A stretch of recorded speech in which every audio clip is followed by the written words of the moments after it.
Dans cette école, les enseignants tuent les élèves qui n'obéissent pas. Bonjour, ici résumé du film. Aujourd'hui, je vais vous expliquer un film d'action et d'horreur japonais appelé Tag. Spoiler à venir, faites attention et prenez garde. Deux bus d'écoliers roulent sur une autoroute à travers les bois. Tout le monde se livre à des conversations joyeuses tandis qu'une solitaire nommée Mitsuko écrit un poème.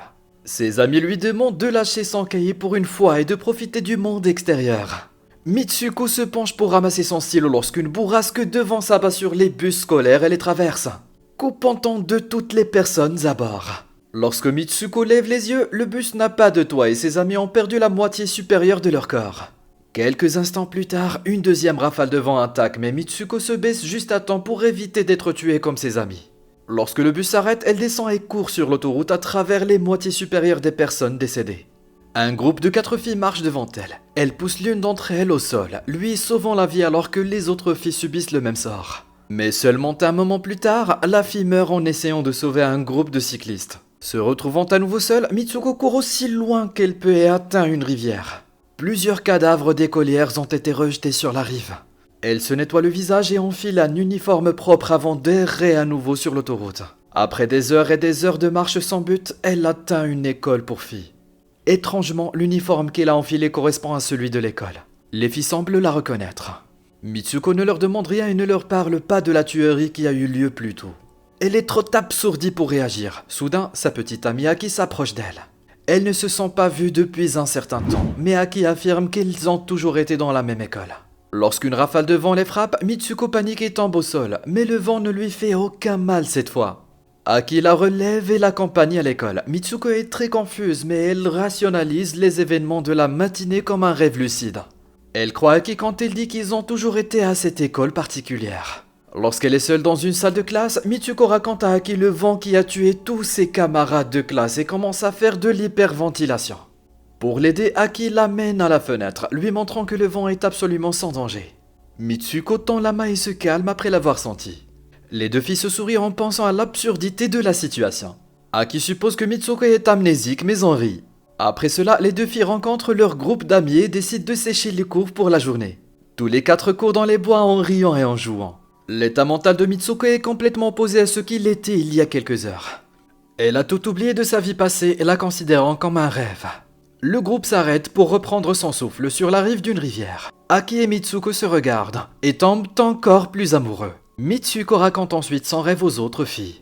L'une d'entre elles pense qu'elle a dû entrer dans un univers parallèle ce matin, mais les autres pensent qu'elle ne fait que bluffer. Elle remarque alors un matelas sur le sol à proximité et utilise l'oreiller pour se battre de manière ludique.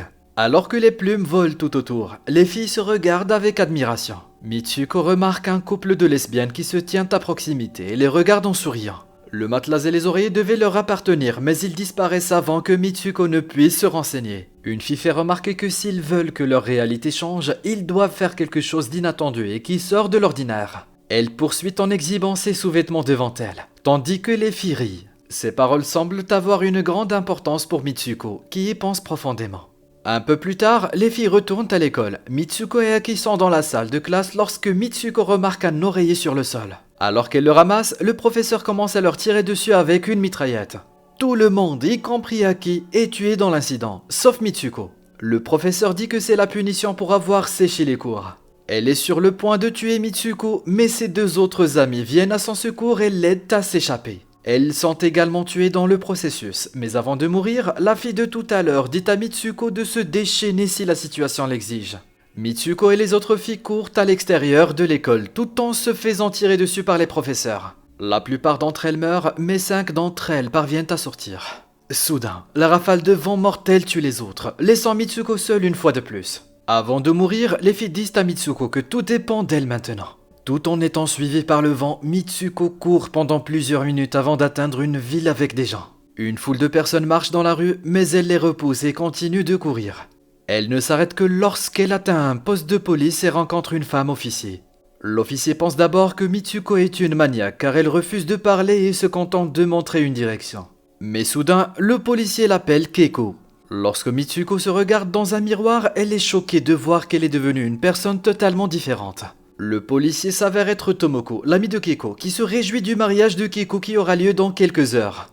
Keiko, qui était une personne différente il y a seulement quelques secondes, est complètement désorientée. Elle n'arrive pas à penser correctement et laisse Tomoko faire tout ce qu'elle veut. Elle monte dans une voiture et se rend à la chapelle où elle se marie. La matinée a été une véritable montagne russe pour elle, mais elle devient encore plus sauvage lorsqu'un groupe de femmes suit leur voiture comme si Keiko était une célébrité. Elles expriment tout leur enthousiasme pour le mariage. À la chapelle, de nombreuses autres femmes l'entourent et lui souhaitent la bienvenue. En arrivant dans le vestiaire, elle est choquée de voir Aki se préparer pour le mariage. Elle n'en croit pas ses yeux et son esprit se vide. Elle essaie de lui demander ce qui se passe, mais Aki lui chuchote secrètement de se taire pendant un moment. Elle promet également de tout lui expliquer plus tard, révélant qu'elle sait quelque chose que Keiko ne sait pas. Ensuite, Keiko est habillée d'une robe de mariée tandis que les filles s'extasient devant la beauté du futur marié. Keiko réalise soudain qu'elle ne peut pas épouser un homme alors qu'elle est amoureuse d'Aki. Aki remarque qu'elle panique et fait sortir les autres filles de la pièce pour avoir un peu d'intimité. Lorsqu'elles sont seules, elle appelle Keiko par son vrai nom et l'exhorte à faire ce qu'on lui demande. Keiko ne sait toujours pas ce qui se passe, mais elle fait suffisamment confiance à Aki pour faire ce qu'elle lui dit. Après s'être préparée, un groupe de filles entre dans la chambre pour l'inviter à la chapelle. Aki les attaque et les tue toutes pour apprendre à Keiko à se battre. Avant de l'envoyer dans l'allée, elle remet à Keiko un verre brisé pour qu'elle attaque toute personne qui la met mal à l'aise. Keiko marche dans l'allée avec le verre à la place des fleurs. Les invités, qui sont tous des filles, l'applaudissent et l'encouragent. À l'autre bout de l'allée se trouve un cercueil vertical dans lequel se trouve le marié. Soudain, les invités commencent à faire des gestes inappropriés et à enlever leurs vêtements. Ils se moquent de Keiko et la poussent vers le cercueil. Lorsqu'il s'ouvre, on découvre que son futur mari est une créature dégoûtante avec une tête de porc et un corps d'homme. La foule la force à l'embrasser, mais à la place, Keiko utilise le verre pour le poignarder. Dans un accès de rage, elle tue également certaines des filles qui l'entourent. Aki arrive au bon moment pour la sauver, mais ils sont arrêtés par un duo de professeurs de l'école précédente. Ils se battent contre le duo et parviennent à s'enfuir hors de l'église. Aki s'occupe de distraire les professeurs, tandis que Keiko continue de courir jusqu'à ce qu'elle soit arrêtée par une fille en survêtement. La fille l'appelle Izumi et l'invite à participer au marathon. Keiko regarde son visage dans un miroir et est surprise de voir qu'elle s'est encore transformée en quelqu'un d'autre. Elle est maintenant Izumi, une marathonienne vedette que tout le monde apprécie. Une foule immense l'acclame alors qu'elle court aux côtés de ses amis. Ses amis lui révèlent qu'elle a toujours été une bonne coureuse depuis le collège. Izumi n'a aucune idée de ce dont il parle, mais à présent, elle ne veut même plus connaître les réponses. Bientôt, elle commence à s'amuser et voit que ses amis de l'école courent à ses côtés. Mais alors, le palefrenier et les professeurs commencent à la poursuivre. Les filles demandent à Izumi d'être courageuse car elle est la seule à pouvoir s'échapper de ce monde. Izumi court plus vite que jamais et finit par atteindre une grotte. Une écolière la trouve et l'amène à un groupe de plusieurs filles comme elle qui se tiennent debout de façon effrayante avec leurs cheveux couvrant leur visage. La fille essaie alors de tuer Izumi en prétendant que si elle ne meurt pas, tous les autres mourront. Aki arrive juste à temps pour sauver sa petite amie. Elle demande alors à Izumi de répéter les mots « Je suis Mitsuko ». Quand Izumi fait ce qu'on lui dit, elle reprend sa forme originale en tant que Mitsuko.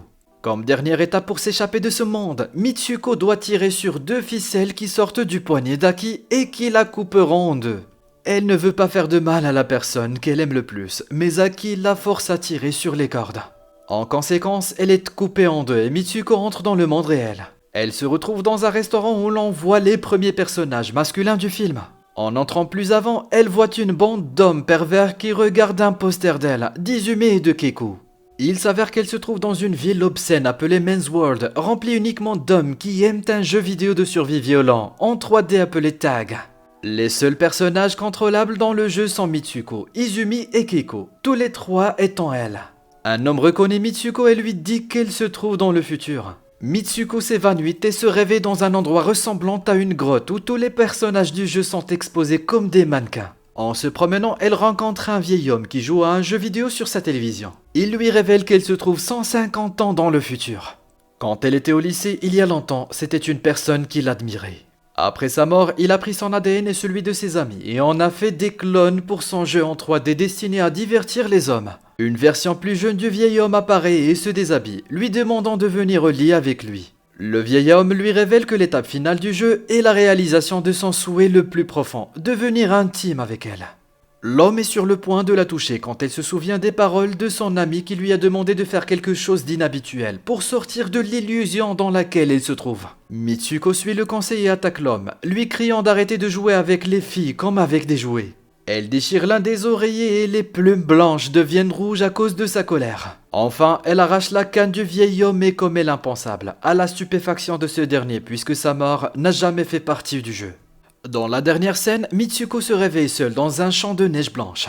Elle constate que tout est fini maintenant, ce qui signifie qu'elle n'aura plus jamais à être piégée dans le jeu. Bien que le film semble bizarre et dénué de sens la moitié du temps, il est une métaphore de l'homosexualité de Mitsuko et de la lutte qu'elle mène en tant que femme au Japon. Chacune des 3 filles représente une femme aux prises avec des problèmes différents mais liés entre eux.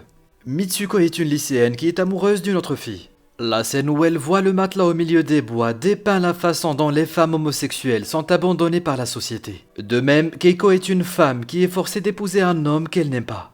Elle le voit donc comme un porc dégoûtant qui ne veut qu'une chose d'elle. Ensuite, il y a Izumi, une fille talentueuse et déterminée. Mais elle fuit le cochon, ce qui indique qu'une sorte de présence masculine lui barre la route du succès. En fin de compte, le vieil homme qui fait des filles un personnage de son jeu montre clairement comment la société est dominée par les hommes qui profitent des femmes et de leurs problèmes.